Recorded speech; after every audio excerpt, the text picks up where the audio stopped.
Good morning बच्चों। तो आज मैं पढ़ाऊंगा आपको ह्यूमन में पोषण कैसे होता है। तो हम लिख लेते हैं पहले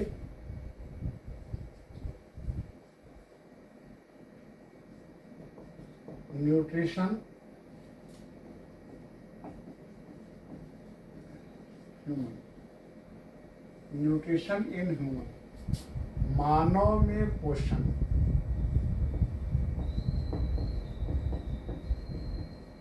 और पोषण क्या है? तो पोषण शरीर के ग्रोथ में सहायक है और यह 5 चरणों में पूरा होता है। कौन सा 5 चरण है? 5 चरण है। पहला चरण है इंगेशन।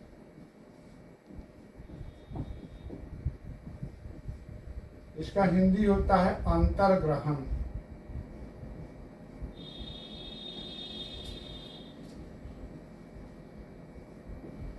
दूसरा चरण है डाइजेशन, जिसको हम पाचन कहते हैं। तीसरा चरण है एब्जॉर्प्शन, अवशोषण। और चौथा चरण है एसिमिलेशन, स्वांगीकरण।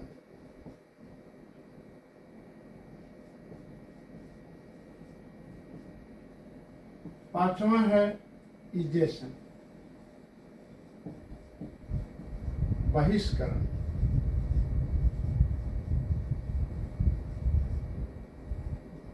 तो इस तरह से जब हम भोजन करते हैं तो भोजन माउथ के माध्यम से हमारे अंदर जाता है, हमारे शरीर के अंदर जाता है। तो इंगेशन का प्रोसेस माउथ के माध्यम से होता है।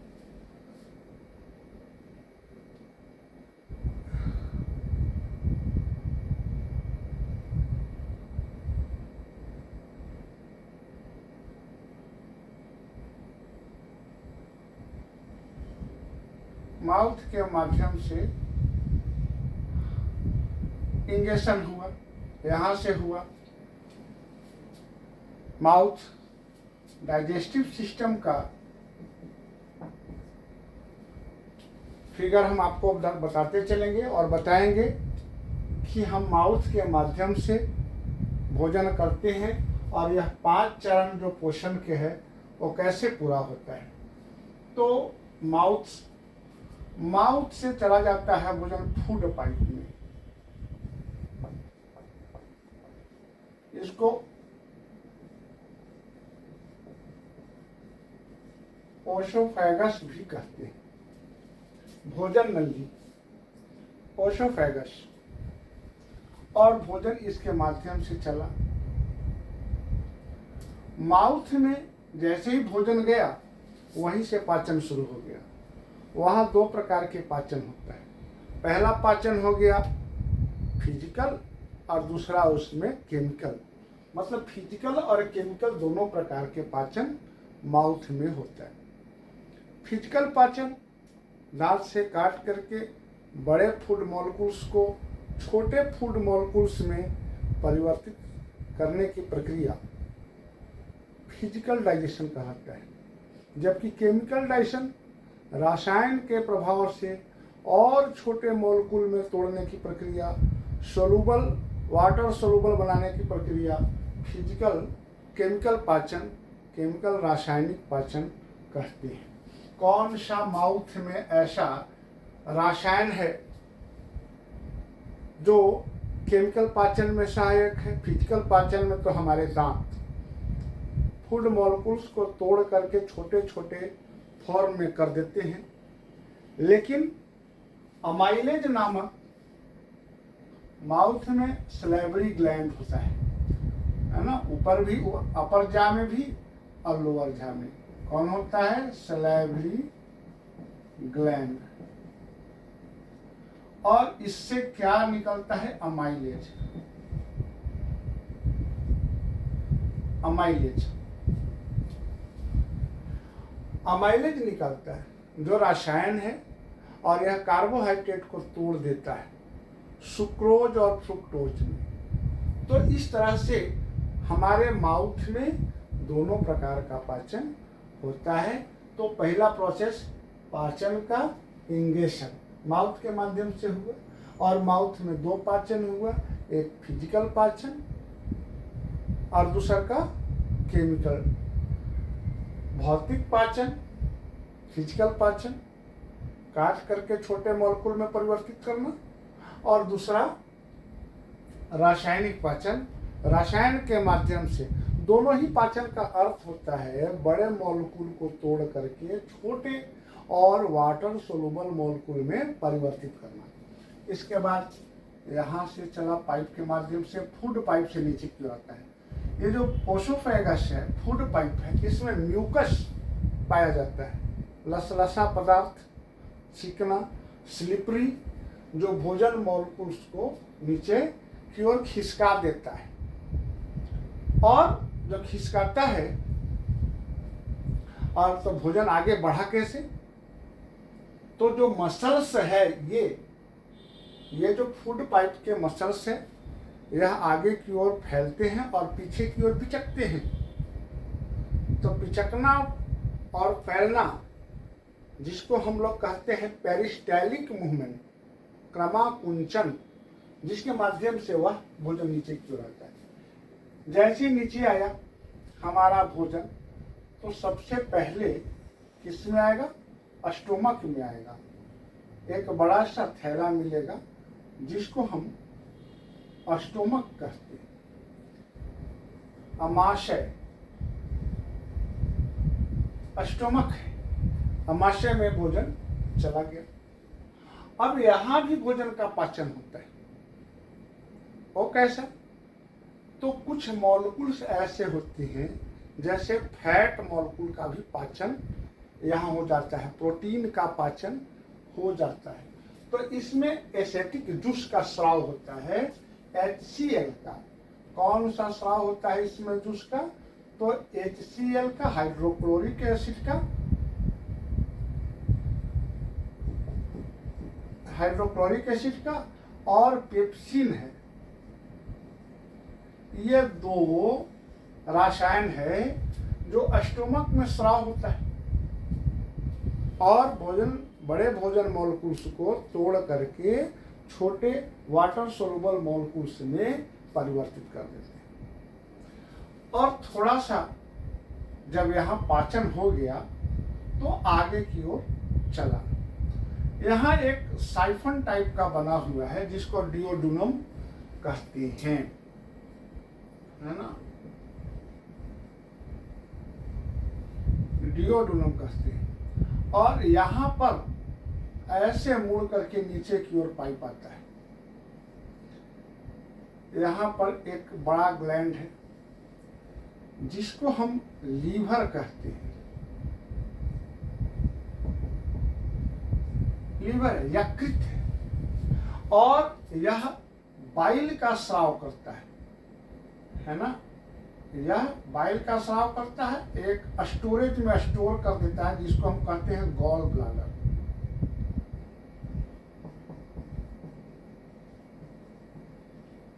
इसको गॉल ब्लैडर कहते हैं। और यह फैट का इमल्सिफिकेशन करता है, मतलब फैट मॉलिक्यूल को, चिकने पदार्थों को तोड़ करके छोटे और वाटर सोलुबल मॉलिक्यूल्स में परिवर्तित कर देता है। अब पाचन का प्रोसेस थोड़ा सा और आगे बढ़ता है। पचा हुआ भोजन थोड़ा सा और आगे कुछ ही दूर पर आगे एक और हमारा ऑर्गन्स है जो लगभग पेड़ के पत्ता के जैसा दिखता है, पत्ता के जैसा। इसको हम लोग कहते हैं पैंक्रियाज।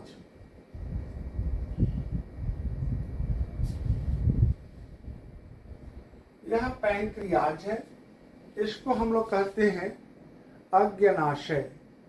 पैंक्रियाज क्या करता है? ये भी डाइजेशन में मदद करता है। फूड्स मॉलिक्यूल्स को, बड़े फूड मॉलिक्यूल्स को छोटे और सोलुबल। तो किस मॉलिक्यूल्स को ऐसा करता है? तो यह शुगर के मॉलिक्यूल्स को, चीनी के मॉलिक्यूल्स को तोड़ देता है और तोड़ करके वाटर सोलुबल बनाता है। मतलब इसको हम कहते हैं कि यह शुगर का डाइजेशन करता है।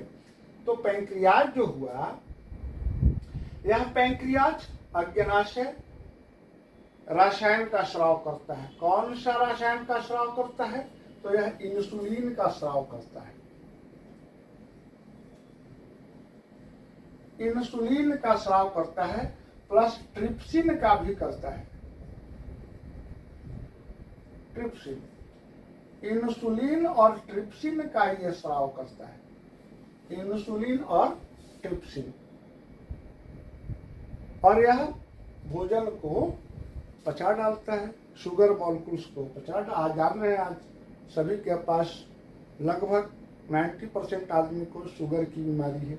मतलब हम जो खाना खाते हैं उसमें जो शुगर मॉलिक्यूल्स है उसको हमारा अज्ञानाशय पचा नहीं पाता है। क्योंकि जितना इंसुलिन का यह स्राव करता है, जितना भोजन वह शुगर को पचा सकता है, हम उससे ज़्यादा शुगर खा लेते हैं।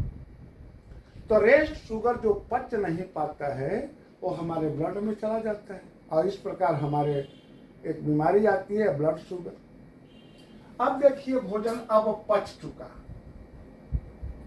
भोजन अब पच चुका, पूरा पूरा पच चुका। अब आगे आया तो आपके पास इंगेशन हो गया, डाइजेशन हो गया, भोजन अब पच गया। अब एब्जॉर्प्शन की बारी है, अवशोषण की बारी है। तो इसके बाद देखिए, लगभग 22 फीट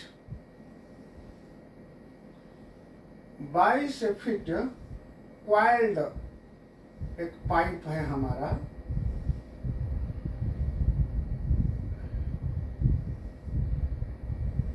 जिसको हम स्मॉल इंटेस्टाइन कहते हैं।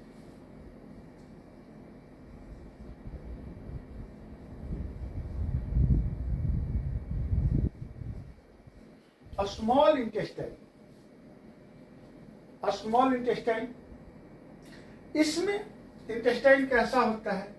तो इंटेस्टाइन ऐसे होता है, पाइप है, और पाइप का जो आंतरिक भाग होता है ऐसे ऐसे होता है। यह उभार लिए हुए होता है।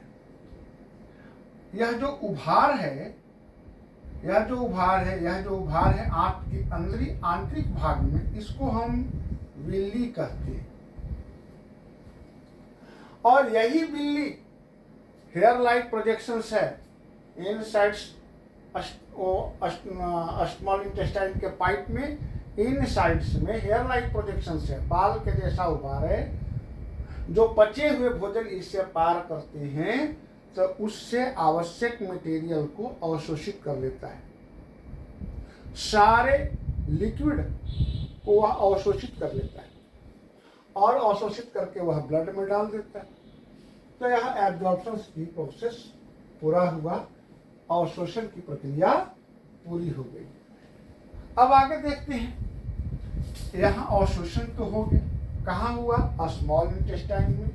स्मॉल इंटेस्टाइन एब्जॉर्प्शन का काम किया। इसके बाद स्मॉल इंटेस्टाइन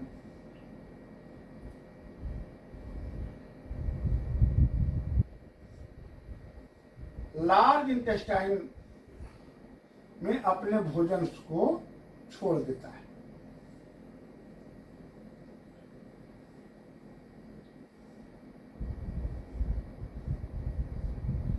और अंत में भोजन एक थैला में जमा हो जाता है। इसको कहते हैं, ये जो है आपका लार्ज इंटेस्टाइन है।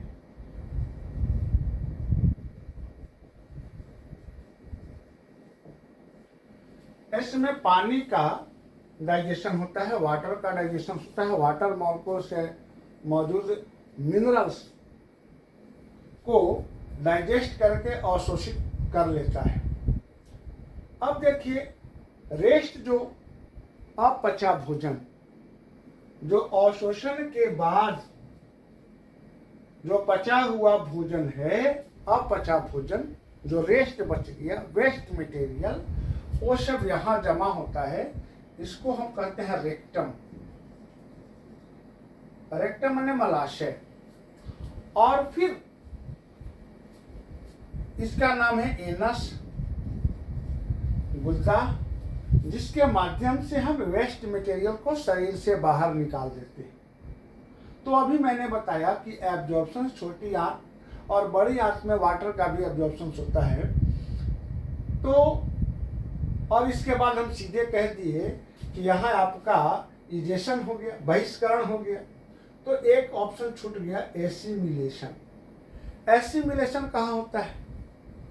अवशोषित फूड मटेरियल्स ब्लड में चले जाते हैं और ब्लड से सीधे कोशिका में चले जाते हैं। हमारे शरीर में खरबों कोशिकाएं हैं और उन कोशिका में माइटोकॉन्ड्रिया पाया जाता है और वह माइटोकॉन्ड्रिया ऑक्सीजन की सहायता से फूड मटेरियल्स को फिर से तोड़ता है और वह ऊर्जा बनाता है। ऊर्जा दो प्रकार के एटीपी और एडीपी ऊर्जा का निर्माण करता है, वो माइटोकॉन्ड्रिया करता है। तो पचा हुआ भोजन कहाँ जाता है? सेल में। सेल कैसा होता है? तो सेल ऐसा हो गया। एनिमल सेल्स का कोई शेप नहीं होता, शेप में न्यूक्लियस, सेल में न्यूक्लियस होता है और यहाँ एक और ऑर्गेनेल्स होता है, कोशिकांग, कोशिकीय कोशिकांग, इसको कहते हैं माइटोकॉन्ड्रिया। माइटोकॉन्ड्रिया अवशोषित फूड मटेरियल जो पाइप के हमारे ब्लड के माध्यम से गया और कैपिलरीज के माध्यम से हमारे सेल में घुस गया, इसको आगे पढ़ना है। हाई प्रेशर से लो प्रेशर की ओर यह डिफ्यूज कर ऑस्मोसिस प्रोसेस से इसमें घुस जाता है, विस्तृत हो जाता है और डिफ्यूज कर जाता है। इसमें साइटोप्लाज्मिक लिक्विड भरा हुआ होता है जिसमें फूड मटेरियल चला गया और फूड मटेरियल से माइटोकॉन्ड्रिया एनर्जी बनाता है। एडीपी प्लस एटीपी एनर्जी बनाता है। एडिनोसिन डाइफॉस्फेट और adenosine triphosphate. Adenosine triphosphate stored energy है, जबकि ADP adenosine diphosphate usable regular use वाला ऊर्जा का स्वरूप है। तो इस तरह से सेल में, कोशिका में पचे हुए भोजन को पचा करके और ऊर्जा प्राप्त करता है। तो इसको कहते हैं कोशिकीय पाचन। कोशिका में पाचन हुआ, कोशिकीय पाचन, और कोशिकीय पाचन से ऊर्जा की प्राप्ति होती है।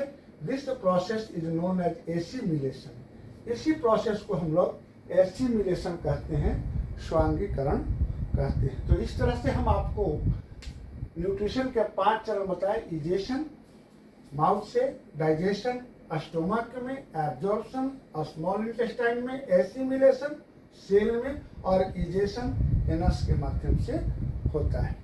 तो मुझे ऐसा लगता है आप समझ गए होंगे। धन्यवाद।